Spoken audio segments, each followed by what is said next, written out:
Bideoan ikusi ditugun bola jokuak klasean egiten saiatuko gara. Horretarako, eskolan bertan aurkituko ditugun tresnez baliatuko gara. Esate baterako. Bolatokia egiteko, zinta itsaskor luze bat eta jarlekuak erabiliko ditugu. Txirloak hauexek izango dira. Dena dela, horrelakorik ez izatean, plastikozko ur botilez balia zaitezkete. Bolak 2 baloi izango dira. Batek kiloa pisatzen du eta besteak 3. Besterik gabe, has gaitezke bolatokia prestatzen.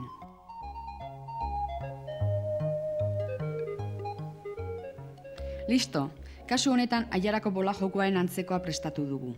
Hemen ez dago goralditxorik, baina alboetako jarlekuez baliatuko gara efektuak bilatzeko. Epailia bukaeran txirloen alderdian jarriko da, botatakoak zenbatzeko. Besterik gabe, bolotan aritzeko moduan gaude. Kontutan izan bideoan emandako arauak.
Kasu honetan, Gipuzkoan Goierri eta Donostialdean ikusten den bolatokiaren antzekoa prestatu dugu, eskutxuluarena alegia.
Oraingoan 3 txirloan jolastuko dugu, Gipuzkoa eta Bizkaiko muga inguruetan jolasten dena alegia.